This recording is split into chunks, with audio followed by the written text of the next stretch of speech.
Fíjese que en Juan capítulo 2, verso 11, dice la palabra del Señor que cuando Cristo vino a la tierra, dice: este principio de señales hizo Jesús en Caná de Galilea y manifestó su gloria, y sus discípulos creyeron en él. Entonces empieza el ministerio del Señor, empieza con una serie de señales, de acontecimientos. Y estas señales, hermanos, seguirían durante todo el transcurso del ministerio terrenal del Señor. Se concretarían cuando vino el Espíritu Santo y concluirían precisamente cuando la iglesia fuera arrebatada. Esta palabra señales es interesante, hermano, porque esta palabra señales es la palabra semeion o semeion, algo así, ¿verdad? Que quiere decir milagro, se puede traducir como maravilla, señal, ¿verdad? Obviamente, prodigio, portento o algo inusual. Entonces, las señales son definitivamente algo sorprendente, son algo maravilloso, son algo que no se ven frecuentemente. Por ejemplo, nosotros vemos que el libro de Joel está lleno de señales en el cielo, en la tierra, en las estrellas, en la luna, y entonces esas señales son únicas. Dice: el sol se convertirá en silicio, dice, ¿verdad? Y entonces da una señal de cómo el sol se iba a ver. Dice: la luna se teñirá de sangre. Y eso habla, hermano, de algo que no sucede todos los días, que no sucede regularmente, sino que es definitivamente una señal. Y por eso es que nosotros vemos las señales. Y obviamente, hermano, cuando nosotros estamos viendo las señales, generalmente puede ser que uno se equivoque en ver alguna señal. Dice: esta señal significa tal cosa o significa tal otra, y posiblemente vamos muchas veces, hermano, cometiendo algunos errores, pero eso no significa que por los errores que nosotros cometamos las señales no son exactas. Las señales van a darse. Las señales son puestas por Dios y las señales son definitivas y son correctas en el Señor. Entonces, si Él dijo que iban a haber señales, van a haber señales. Entonces, cuando el ministerio del Señor empezó, hubieron señales. Y esta palabra, señales, desde que se menciona en San Juan capítulo 2, ocurre, la palabra semeion ocurre 70 veces en el Nuevo Testamento. Eso lo puede ir usted a corroborar, y todos los datos que yo le pongo ahí, usted puede ir a corroborarlos, y si encuentra algo que no está correcto, me lo dice, pero esto lo revisé yo varias veces. La palabra semeion ocurre 70 veces, y recuérdese que el número 7 es un número que está marcando algo, está diciendo, está avisándonos algo. Por eso es que el libro de Apocalipsis está lleno prácticamente de números 7, de 7 veces. Y es casualidad también que esta palabra ocurra 7 veces en el libro de Apocalipsis. Mire qué cosa más tremenda. Entonces se dan señales en el ministerio terrenal del Señor al principio, San Juan 2:11, y se dan señales al final, cuando la iglesia ya está por ser arrebatada. Entonces estamos en medio de una época, de un ayón que está lleno de señales. Entonces tenemos que estar atentos a las señales, no irnos en pos de las señales, pero sí verlas, observarlas. Digamos, hay una señal, hermano, que nosotros la hemos platicado, y es el incremento de la apostasía. Esa es una señal. Y entonces obviamente no vamos a ir detrás de esa señal, porque esa es una señal negativa, mala. Pero sí la tenemos que observar y tenemos que ver que se va a dar. Y en el último tiempo dice que la apostasía se incrementará de tal manera, hermano, que aún los mismos escogidos pueden ser confundidos, pueden llevar hacia la confusión. Entonces, esa es una señal, tenemos que verla y decir: oh, ya está creciendo la apostasía. Vamos a poner una marca aquí de que ya el Señor pronto viene. Oh, hay señales en los cielos. Se dio la tétrada 2014, ¿verdad? 2015 se dio una tétrada. Oh, esa es otra señal. Oh, se dio la alineación de los planetas. El año pasado, ¿se recuerda? Que vimos la alineación de los planetas y el nacimiento, hermano, de Júpiter. Y eso, y la Virgen dando a luz de Apocalipsis capítulo 12. Bueno, la señal que hemos platicado. Entonces, eso es algo para ponerle atención y decir, nosotros estamos a las puertas del evento más grande, más maravilloso, más precioso, más hermoso, que es ser conducidos a la presencia del Señor, hermano. Aleluya, ahí vamos a estar. Entonces, las 7 señales del libro de Apocalipsis se las voy a mencionar así muy rápidamente, porque algunas de estas ya las hemos visto, pero otras las vamos a ver más adelante. Pero me llamó mucho la atención porque en los capítulos que estamos estudiando en estos días aparece precisamente una señal, un semeion. Y dice en Apocalipsis capítulo 12, apareció en el cielo una gran señal, una mujer vestida del sol. Ok, esa es la señal de la mujer que está dando a luz y que a nosotros nos va a marcar que hay un arrebatamiento. Hay un arrebatamiento y esa señal sí la quiero yo poner por acá porque me interesa muchísimo que la analicemos hoy. Entonces, Apocalipsis 12:1, ¿verdad? Esto lo hemos platicado. La señal de la mujer en el cielo. En el cielo, ok. Vamos a ver si me da lugar aquí para escribir otras cositas más adelante. Y esta mujer da a luz un hijo. Esta mujer da a luz un hijo que es un hijo maduro. ¿Sí? Ok, es un hijo maduro. Y también en el verso 3 dice, también apareció otra señal en el cielo, he aquí un gran dragón escarlata. Entonces la señal de la mujer en el cielo trae también consigo el aparecimiento de esta bestia, que es un dragón escarlata, que después ya lo identifican plenamente, que dice que es el diablo y Satanás, ¿verdad? Está esperando que la mujer dé a luz para devorar al hijo que ha nacido. Pero nace un hijo maduro que es arrebatado al trono de Dios y de su padre.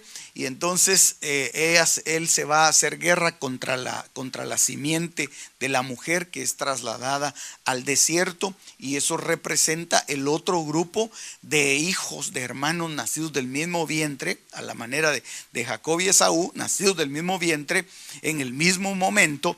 Pero uno es de lo celestial y otro es de lo terrenal. Entonces el hijo maduro es de lo celestial y la simiente de la mujer es de lo terrenal, como las simientes de Abraham, ¿verdad? Uno como las estrellas y otro como el polvo.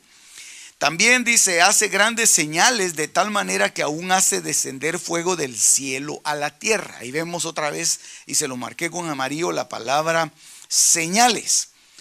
En el verso 14, engaña a los moradores de la tierra con las señales que se le ha permitido hacer en presencia de la bestia. Entonces van a haber señales que van a tratar de confundir a la cristiandad. Van a tratar de confundir, van a tratar de hacer que los cristianos, hermanos, entren en pánico, entren en caos, y entonces van a arrastrar a muchos. Por eso es que el dragón con su cola dice que hace caer a la tercera parte de los ángeles. ¿Por qué? Porque en medio de la confusión, este dragón lo que hace es que bota a la simiente, la confunde y la devora. Engaña a los moradores de la tierra. Luego en el capítulo 15, que es el que vamos a entrar a considerar, dice: vi en el cielo otra señal grande y admirable. Aquí son 7 ángeles que ya están preparados prácticamente para el inicio de la destrucción. Recuérdense que hemos venido estudiando desde el capítulo 1 de Apocalipsis, y estos capítulos nos han llevado hacia el proceso de depuración de la iglesia, de los hijos de Dios, la selección que el Señor va a ir haciendo en ese proceso. Pero cuando ya termina de hacer la escogencia, lo que sucede es que se desata sobre la tierra una destrucción, y esa destrucción viene por medio de estos ángeles. Entonces ya se abrieron los sellos, ya sonaron las trompetas, y entonces ahora lo único que queda es el derramamiento de la ira de Dios. Y estos ángeles lo que están haciendo es que están reteniendo la ira de Dios en copas. Y por eso es que son 7 ángeles que van derramando las copas sobre la tierra. Pero eso es para todos aquellos que no quisieron aceptar el amor por la verdad, que no quisieron recibirlo, que no se pudieron salvar, no quisieron hacerlo. Luego ya en el capítulo 16 también sale una hueste de espíritus demoníacos en forma de ranas, que esto dice que hacen grandes señales. Y una de las señales que se van a dar ahí es que se van a empezar a formar ejércitos, porque recuérdese que todavía falta, hermano, que los ejércitos se levanten para pelear contra Israel, que se levanten a pelear la guerra de Gog y Magog, la guerra de Armagedón. Esos son estos espíritus que incitan a la guerra, pero vienen en medio de señales también. Y esa es la palabra en la que está en amarillo.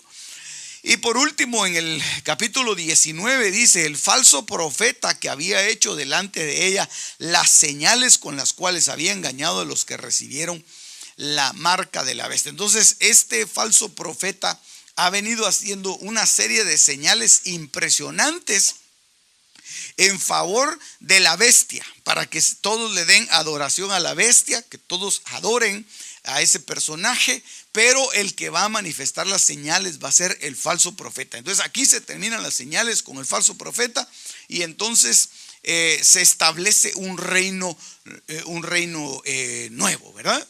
Cielos nuevos, tierra nueva, baja del cielo la nueva Jerusalén, ataviada como una novia preparada para su marido.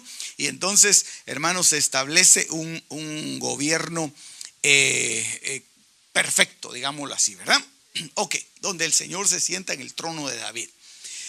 Ok, estos son los 7 pasajes en donde aparece la palabra señal o señales. Pero en Apocalipsis capítulo 14 se habla del tiempo de la siega. Dice, ahorita le voy a leer lo que dice Apocalipsis capítulo 14. Pero fíjese que sucede algo interesante. Ahorita vamos a usar un poquito la pizarra también. Porque cuando el Señor les habla en Mateo capítulo 13, verso 24, a sus discípulos les dice esta parábola. Escuche. Jesús les refirió otra parábola diciendo: el reino de los cielos puede compararse a un hombre que sembró buena semilla en su campo. Pero mientras los hombres dormían, vino su enemigo y sembró cizaña entre el trigo y se fue. Cuando el trigo brotó y produjo grano, entonces apareció también la cizaña. Y los siervos del dueño fueron y le dijeron: Señor, ¿no sembraste buena semilla en tu campo? ¿Cómo pues tienes cizaña? Y él les dijo: un enemigo ha hecho esto. Y los siervos le dijeron: ¿quieres pues que vayamos y la recojamos? Yo le puse todo el pasaje para tener todo el contexto. Pero el dueño dice, él dijo: no sea que al recoger la cizaña arranquéis el trigo junto con ella. Entonces esa parábola usted la conoce, el trigo y la cizaña. Y entonces los discípulos entran entran en la casa y se le acercan al Señor, eso está en azul, y dice ahí: Señor, explícanos la parábola de la cizaña del campo. Entonces mire la explicación que el Señor les da. Le dice: el que siembra la buena semilla es el Hijo del Hombre. Entonces recuérdese de la parábola del sembrador. El Señor salió a sembrar la buena semilla. Entonces el Hijo del Hombre va a sembrar la semilla. El campo es el mundo. La buena semilla son los hijos del reino y la cizaña son los hijos del maligno. El enemigo que la sembró es el diablo y la siega es el fin del mundo. Entonces eso ya coincide, hermano, con el panorama que nosotros estamos viendo acá. ¿Por qué? Porque cuando nosotros hicimos la línea de tiempo acá, los hijos maduros son arrebatados y la otra simiente es trasladada a la tribulación. Eso lo hicimos acá con una línea de tiempo. Yo se lo estoy abreviando acá. Pero al final del tiempo, al final del mundo, lo que va a pasar es que va a haber una siega. Va a haber una época de segar, es decir, de cosechar, de la cosecha. Y entonces lo que va a pasar es que dice aquí: la siega es el fin del mundo y los segadores. Entonces, antes de que venga el fin, tiene que haber una cosecha. Antes de que todo se destruya, va a haber una cosecha. Pero digamos, ¿cuál es esa cosecha? Entonces dice aquí: por tanto, así como la cizaña se recoge y se quema en el fuego, de la misma manera será en el fin del mundo. Entonces lo que sucede es, eso se lo voy a explicar de esta manera, hermano. Cuando el hombre sale a sembrar, el dueño del campo sale a sembrar, él no siembra la cizaña, él siembra el trigo. Y el trigo es muy parecido a la cizaña. Y entonces viene el enemigo, siembra la cizaña, y entonces la cizaña empieza a crecer. Y se empieza a parecer tanto al trigo que es imposible discernir si es cizaña o es trigo. Entonces, pero la cizaña ya creció. Por eso es, hermano, que en el momento en que va a darse la siega, la cizaña y el trigo ya están maduros. Es decir, ya prácticamente la cizaña inundó la población, porque el enemigo vino y sembró la cizaña por todos lados. Y entonces se mira como que el campo está bien, pero no hay cizaña. Entonces lo que nosotros entendemos, hermano, es que en este tiempo la cizaña está creciendo junto con el trigo. Por eso es que nosotros vemos que en la iglesia siempre hay, hermano, hay infiltrados. Siempre hay gente que dice ser, pero no es. Siempre hay gente, y por eso una de las recomendaciones que yo siempre le hago, hermano, es que usted debe tener mucho cuidado con las cosas que mira en el internet. Debe ser muy cuidadoso con lo que ve, porque puede ser que usted crea que le está hablando el trigo, pero lo que está viendo es la tremenda cizaña. Y no lo va a poder discernir. No lo va a poder discernir porque el Señor lo dejó establecido de esa manera. Es hasta el final del siglo, entonces, que se va a arrancar esa cizaña, pero es necesario que el trigo siga creciendo. Entonces, dicho esto, dice, voy a seguir leyendo: por tanto, así como la cizaña se recoge y se quema en el fuego, de la misma manera será en el fin del mundo. El Hijo del Hombre enviará a sus ángeles y recogerán de su reino a todos los que son piedra de tropiezo y a los que hacen iniquidad. Entonces esto se mete dentro del campo. Esto se mete, hermano, dentro de la cristiandad. Esto se mete dentro de la iglesia de Cristo. Y dice que en Apocalipsis capítulo 14 hay 7 ángeles que son enviados.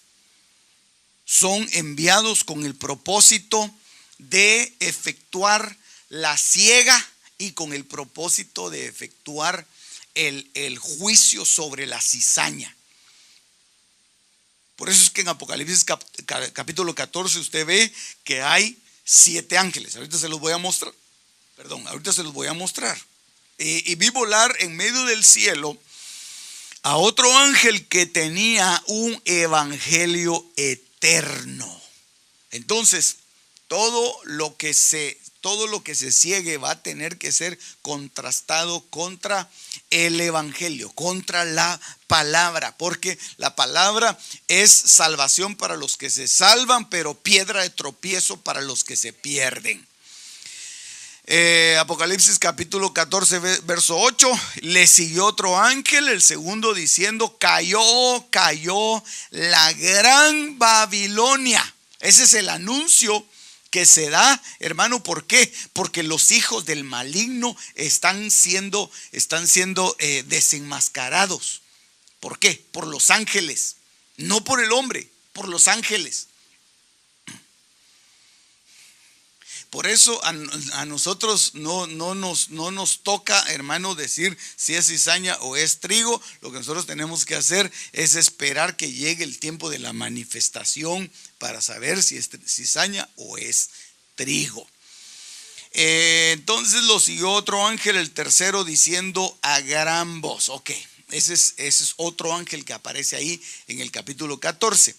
El cuarto ángel, dice, salió del templo otro ángel clamando a gran voz al que estaba sentado en la nube. Ese ya viene con la hoz en la mano. Viene a cegar. Ok, salió otro ángel del templo que está en el cielo, que también tenía una hoz afilada. Mira, hermano, cómo vienen con el propósito de cegar, de hacer la siega del tiempo final. Por eso es que aquí hay 2 ángeles que salen con una hoz. Ahorita les voy a explicar la función de cada uno de ellos. Otro ángel, el que tiene poder sobre el fuego, salió del altar. Eso es para quemar a la cizaña. Y entonces en el verso 14, un poquito antes, dice: miré y he aquí una nube blanca, y sentado en la nube estaba uno semejante a hijo de hombre, que tenía en la cabeza una corona de oro y en la mano una hoz afilada.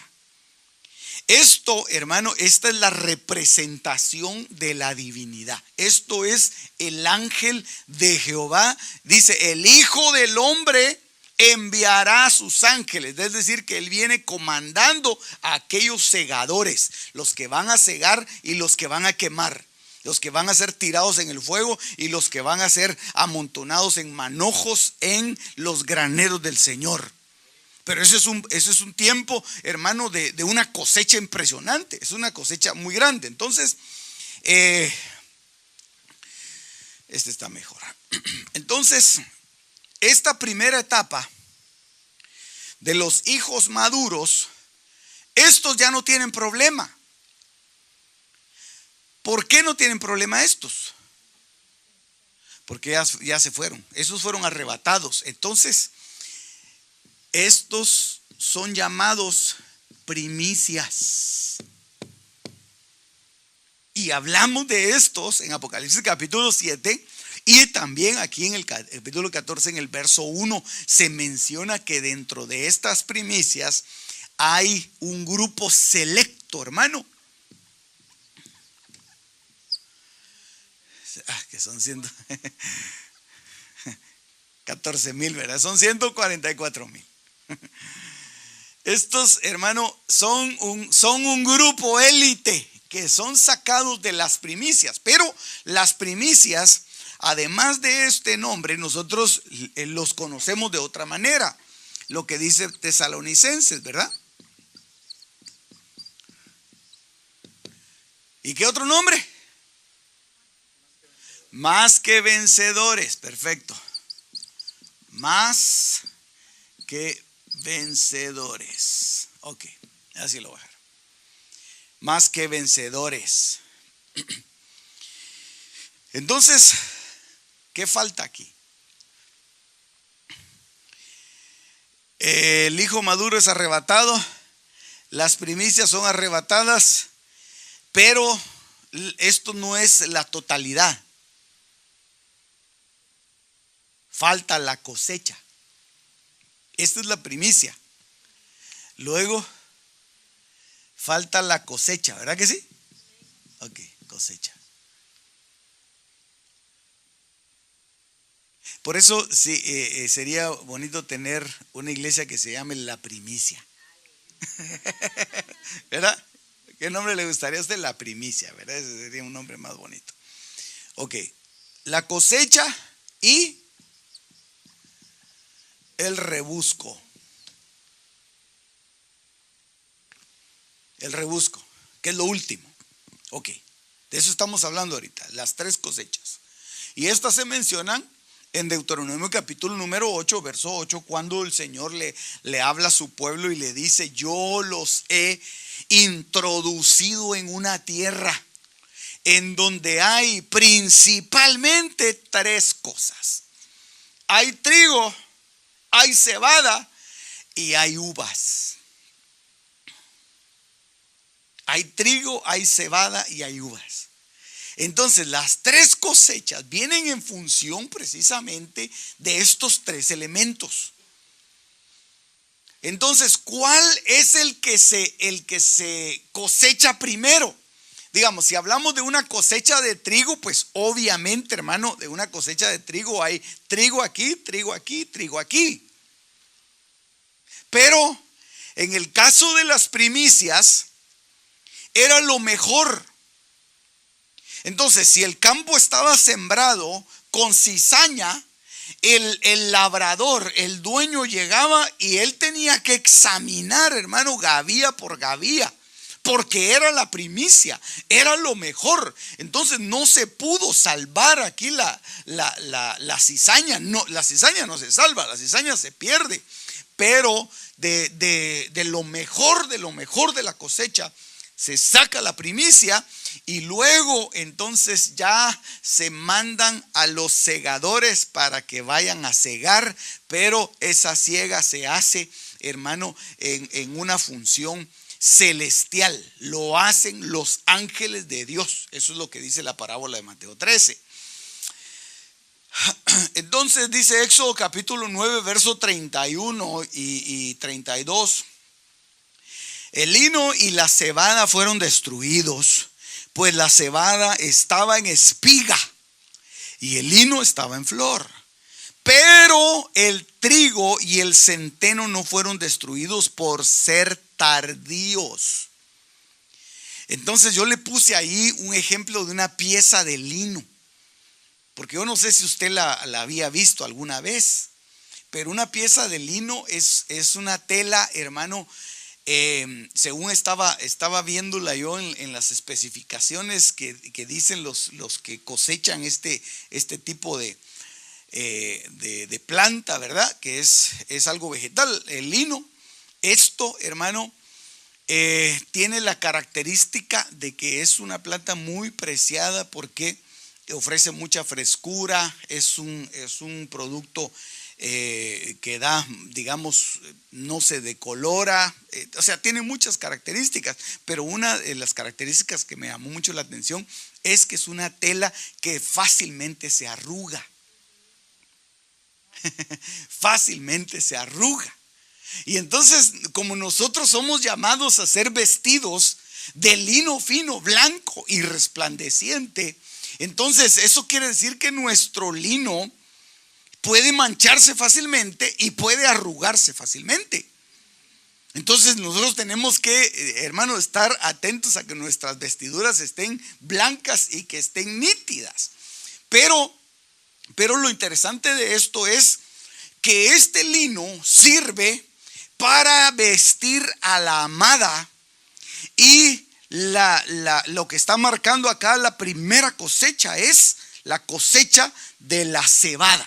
La cebada se cosecha antes que el trigo. Eso lo dice ese verso y algunos otros que le voy a enseñar más adelante. Dice, el lino y la cebada fueron destruidos porque la cebada estaba en espiga, el lino estaba en flor, pero el trigo y el centeno no fueron destruidos por ser tardíos. Es decir, que esa cosecha se iba a dar más adelante. Lo primero que se cosechaba era la cebada.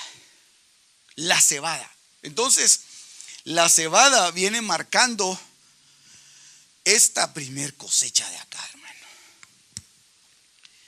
Las primicias vienen representadas en este elemento, la cebada.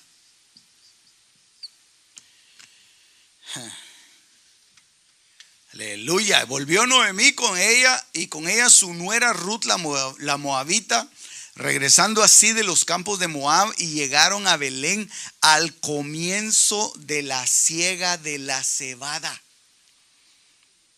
Entonces lo que está diciendo acá, hermano, es de que cuando se empieza a cegar, a cosechar la cebada, es el tiempo en el cual la novia es presentada. Porque este pasaje habla, hermano, de una mujer moabita que va a casarse, que va en pos del marido, y lo que ella hacía en los campos de Moab es que ella trabajaba con la cebada, es decir, que ella es parte de las primicias. Entonces, estos que están aquí tienen que ser parte de las primicias. Por eso es que yo le digo, hermano, que de estas primicias van a salir estos valientes. Van a salir estos valientes, es decir, que van a haber dos grupos, el grupo que se casa y el grupo que presenta, pero los dos son primicias para Dios. Los dos son primicias para Dios, hermano.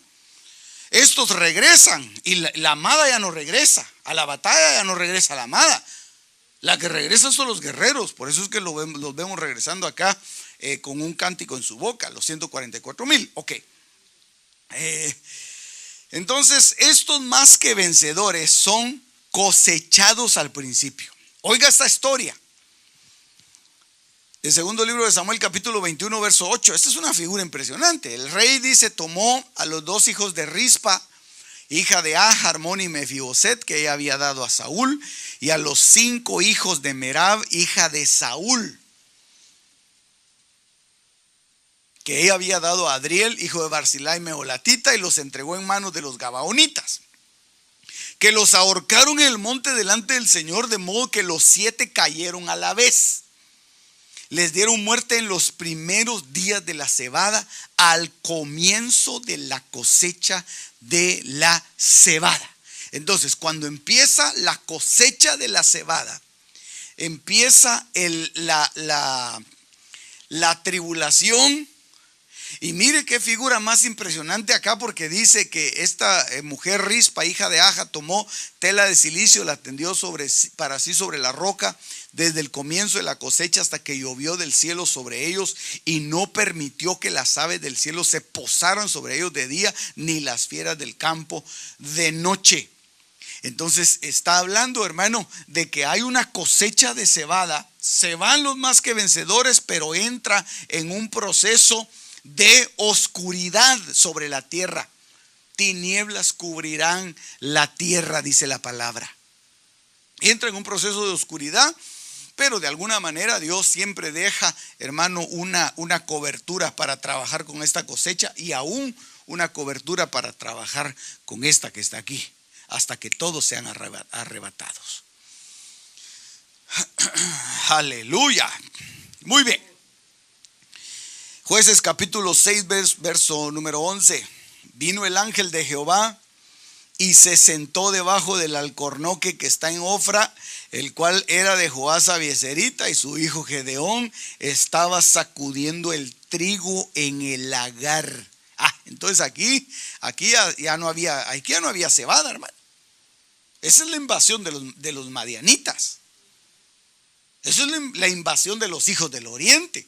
Esa es la invasión que se da aquí en los días de la cosecha, en donde este hombre está escondiendo. ¿Qué es lo que está escondiendo? El trigo, hermano.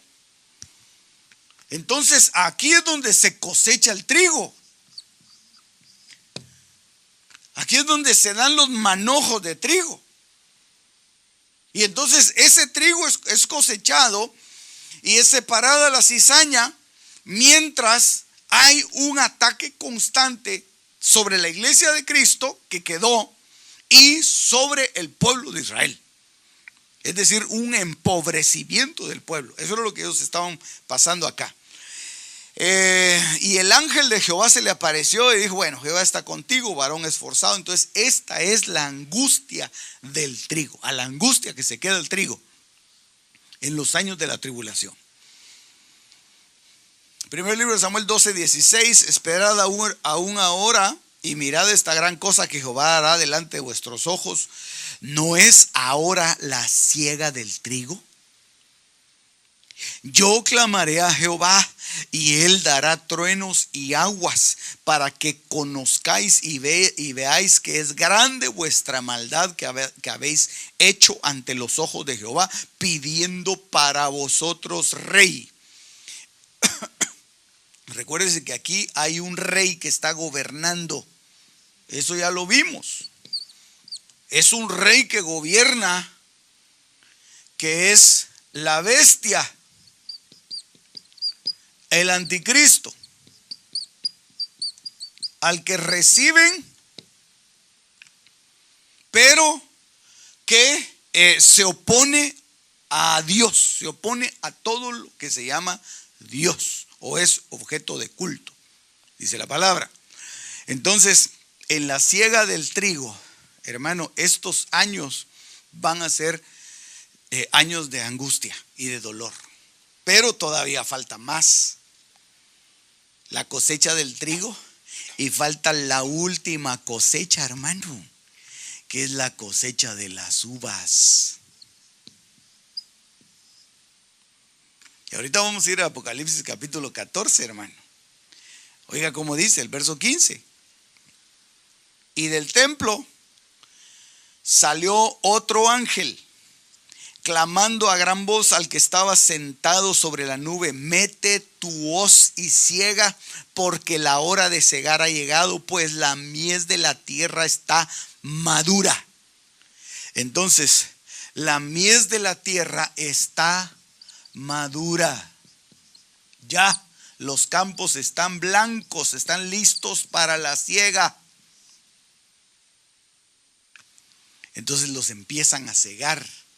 Es lo que hemos nosotros visto, hermano, en Apocalipsis capítulo 7 lo vimos desde otro punto de vista. Los que salen de la gran tribulación, los que son perseguidos, los que tienen que entregar su vida. Lo que pasa es que aquí el libro de Apocalipsis ya no sigue en una secuencia. Aquí lo que está haciendo es que el Señor está trasladando el mensaje y está diciendo el orden en el cual se van a cosechar, el orden en el cual van a ir siendo trasladados cada una de estas entidades, dentro de los cuales estamos nosotros, allá, ¿verdad? Y otro ángel, dice el verso 18, salió del altar, el cual tenía poder sobre el fuego, y clamó con gran voz al que tenía la hoz aguda, diciendo: mete tu hoz aguda y vendimia. Entonces aquí es la mies, pero aquí es la vendimia.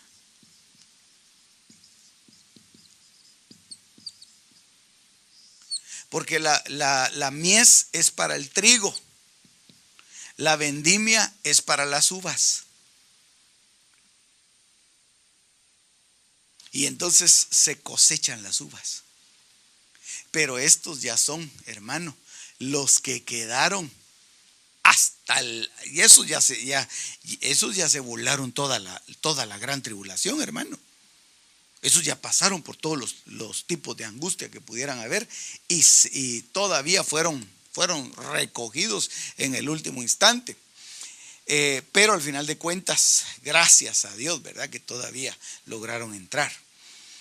Isaías capítulo 24, verso 10 habla acerca de esto. Mire, dice: quebrantada está la ciudad de la confusión. Toda casa se ha cerrado para que no entre nadie.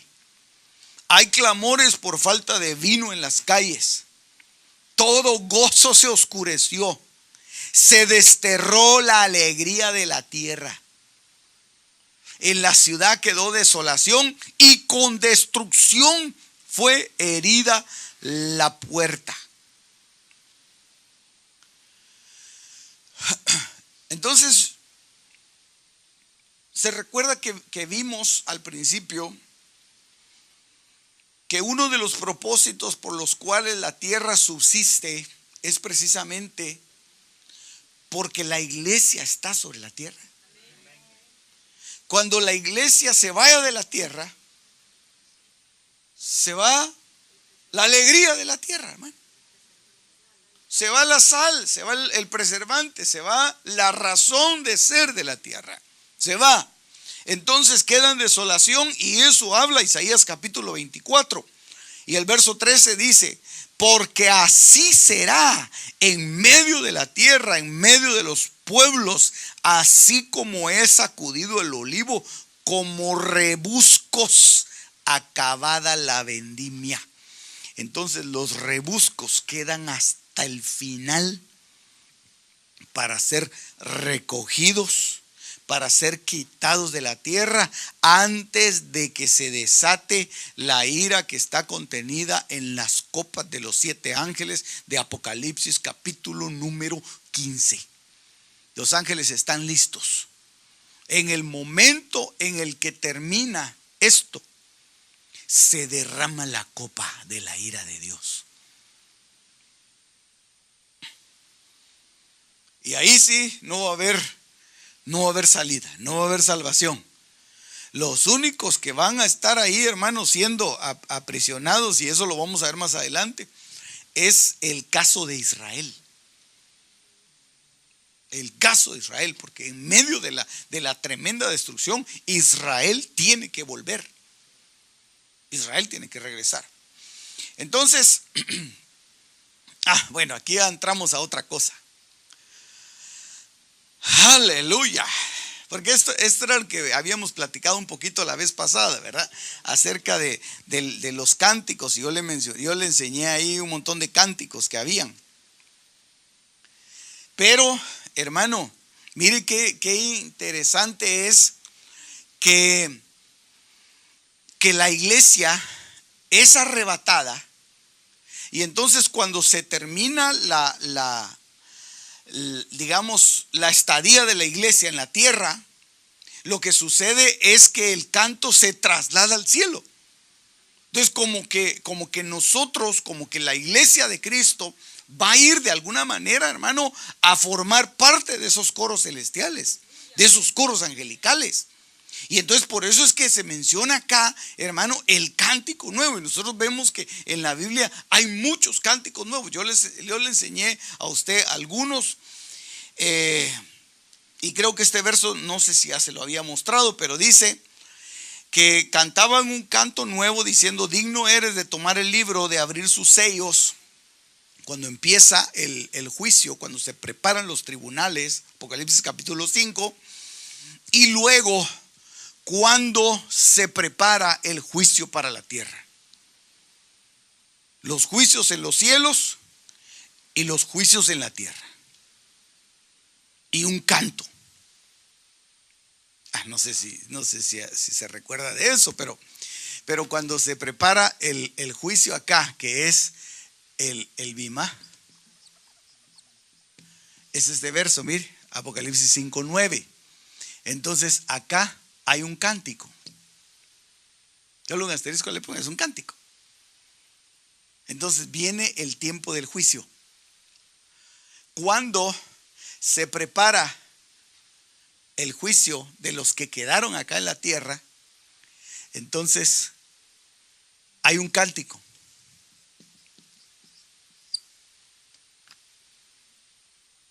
Esos son juzgados. Porque no sé si usted se recuerda que yo le enseñé 7 juicios. Y dentro de ellos había un juicio que se llamaba el juicio a las naciones. Y ese juicio se da aquí. Entonces hay un cántico. Hay un cántico en el Bimá, hay un cántico acá. Y entonces cuando suenan esos cánticos, es arrebatado lo que queda, la vendimia de la iglesia.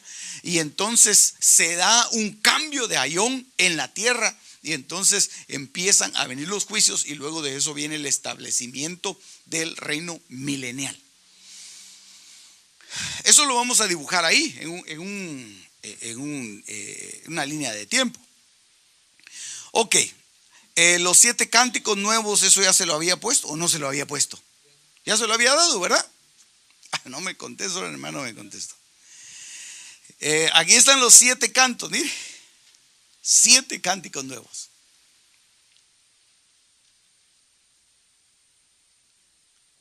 Aleluya. Entonces aquí hay un canto, aquí hay otro canto, y entonces se termina el cantar de la iglesia en la tierra. Y es lo que dice Isaías 24. Ya no hay más alegría. Ya no hay gozo. Ya no hay un Mahanaim. Se terminó el Mahanaim. Eso quiere decir, hermano, el Mahanaim es la unión de 2 campamentos. El campamento terrenal, en donde nosotros le hacemos fiesta al Señor, y el campamento celestial, que yo le dejé que usted investigara Sofonías 3:17, pero que el domingo le puse yo ese pasaje, en donde no solamente los ángeles vienen. ¿No se recuerda usted ese verso, hermano? Ay, usted hoy sí, no sé qué. Aquí se lo voy a poner yo. Aquí se lo voy a poner, mire pues. Sofonías le dije, ¿verdad? Sofonías 3:17. El Señor tu Dios está en medio de ti, guerrero victorioso. Se gozará en ti con alegría, en su amor guardará silencio, se regocijará por ti con cánticos de júbilo. Entonces, mientras en la tierra, hermano, esté la iglesia de Cristo, el Señor permite un Mahanaim. Mahanaim, muy bien, ahí está. Unión de 2 campamentos, el celestial, el terrenal. Y por eso es, hermano, que mire, hay un canto, hay un ritmo, no sé si es un ritmo o un tipo de música que se llama blues. Pero ese ritmo de música, blues significa tristeza, ¿verdad? Y entonces, pero es un canto, digamos que surgió de la esclavitud, ¿verdad? De la esclavitud surgió lo que eran cantares del sufrimiento de los esclavos negros que traían de África, los metían en unos tremendos buques, hermano, y los que lograban llegar del otro lado, pues bueno, y otros los tiraban en el mar porque se enfermaban o se morían, pero era una época de sufrimiento muy tremenda, pero ellos hicieron un canto de eso, hicieron un modo de música que representaba su cantar. Entonces, en medio de estos van a haber cánticos todavía. Y muchos van a hacer cantos de lamento. Muchos van a hacer cantos de lamento. Entonces, por eso es que dice Isaías 24 que será quitada la alegría de la tierra, será quitado el gozo, el vino. ¿Por qué? Porque en medio del sufrimiento ellos tenían algún placer, alguna alegría en cantarle todavía a su Dios, porque son iglesia, hermano. Son iglesia. En medio del sufrimiento, ellos dicen, quedamos mal con el Señor, pero tú sigues siendo mi Dios, Señor, perdóname, Señor. No sé, ¿verdad? Hasta hay algunos cantos que actualmente algunos salmistas hacen de sus noches tristes, ¿verdad? O de sus tropiezos, sí, de sus blues, ¿verdad? Hacen cantos de eso. Entonces eso se va a terminar. Eso se va a terminar, pero mientras hayan cantos acá, va a haber un Mahanaim. Entonces mire ahora el Mahanaim cómo se da en medio de la iglesia, porque no solamente se da la presencia manifiesta de ángeles danzando y alabando, sino que dice acá: el Señor se gozará con alegría, en su amor guardará silencio, se regocijará por ti con cantos de júbilo. Pero fíjese que esta versión que yo le había puesto ahí, no sé si la tengo por acá. Esta creo que es. Aquí está. Es la Biblia de Jerusalén. Dice: Yahvé tu Dios está en medio de ti, un poderoso Salvador. Él exulta de gozo por ti, te renueva por su amor. Dice: danza por ti con gritos de júbilo. Entonces yo no entiendo por qué en este tiempo, es que mira muy chiquita la letra, pero aquí está un poco más, igual, ¿verdad? Pero yo no sé por qué en este tiempo muchos todavía se oponen, hermano, a la manifestación del gozo a través de la danza. Si la palabra dice acá que el mismo Dios Todopoderoso danza en medio de nosotros, hermano. Danza en medio de nosotros. Entonces eso para mí, mire, por un lado va a ser tristeza para la tierra, pero para mí y para usted va a ser una alegría, porque vamos a estar en la presencia del Señor constantemente, alabándolo y cantándole y gozándonos en Él. Muy bien, vamos a seguir acá. Aleluya.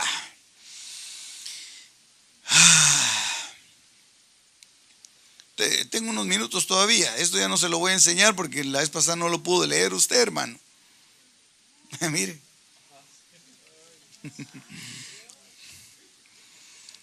Entonces aquí yo quiero terminar con esto. Apocalipsis 15:3. Cantaban el cántico de Moisés, siervo de Dios, y el cántico del Cordero, diciendo: grandes y maravillosas son tus obras, oh Señor Dios Todopoderoso. Justos y verdaderos son tus caminos, oh Rey de las naciones. Entonces esto ya es, y eso sí lo voy a poner aquí, Apocalipsis capítulo 15. Apocalipsis capítulo 15. Ahí viene el juicio sobre la tierra, a la manera del juicio que se dio cuando Moisés sacó al pueblo de Israel de Egipto. Y que al final, Apocalipsis capítulo 15, usted lo puede contrastar con Éxodo capítulo 15, en donde se da el canto de Moisés. Aleluya. Y el canto de Moisés tiene unas cosas impresionantes, hermano. El canto de Moisés tiene unas cosas impresionantes.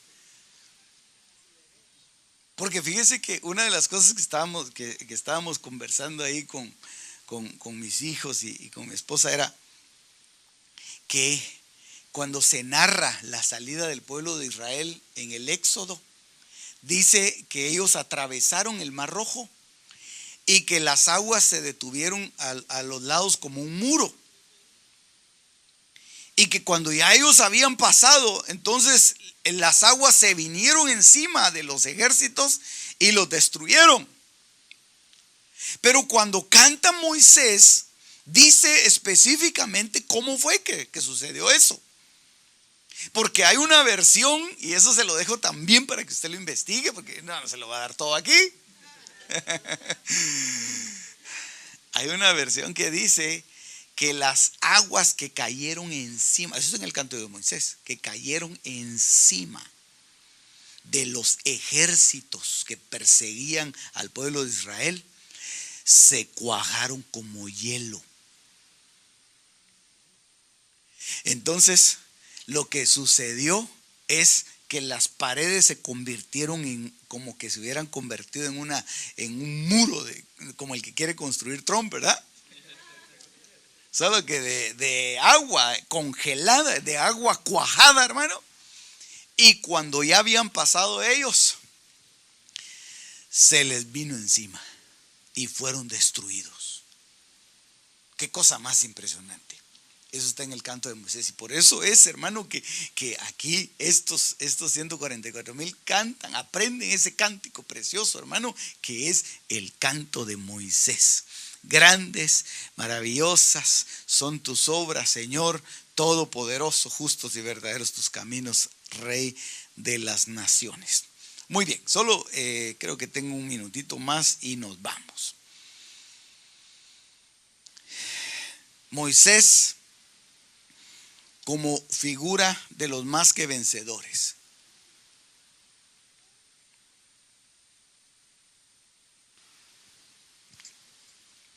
Mire pues, todo esto usted lo va a contrastar contra lo que hemos aprendido, hermano, del hijo maduro, de las primicias, de los vivientes, de los más que vencedores y de la cosecha de la cebada. Todo eso está aquí en Moisés.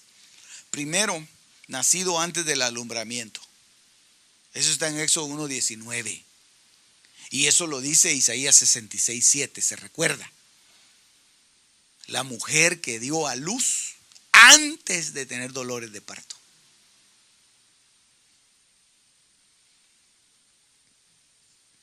Fue protegido sobrenaturalmente. Eso le pasó aquí, mire.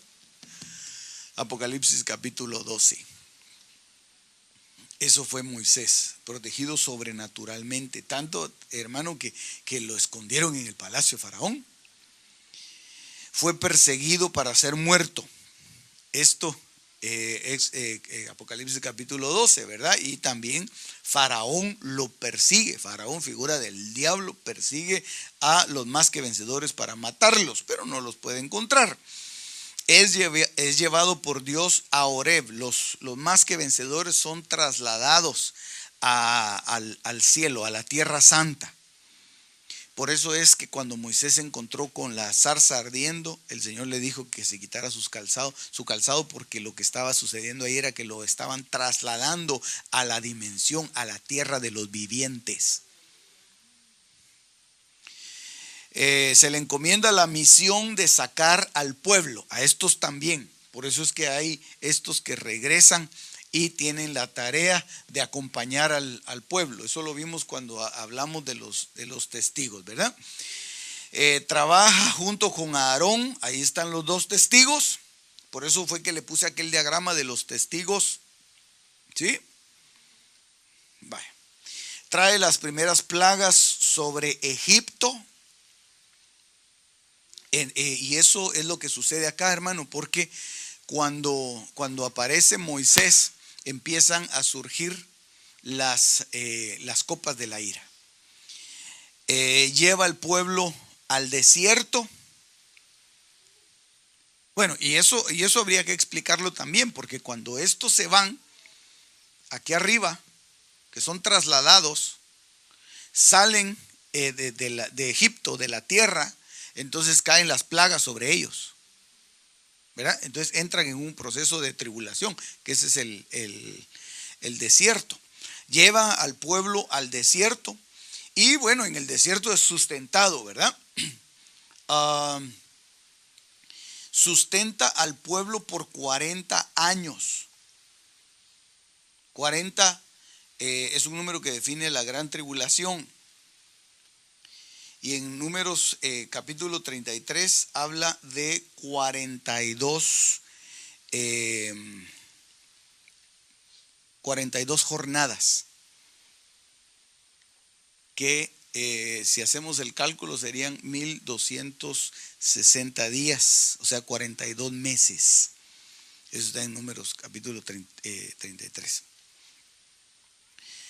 Muy bien, entonces estos más que vencedores, hermano, son una estirpe especial. Esos son una estirpe especial.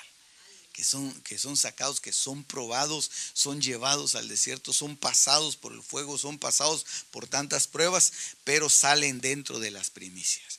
Muy bien, dejémoslo hasta ahí. Vamos a continuar el próximo miércoles con la ayuda del Señor.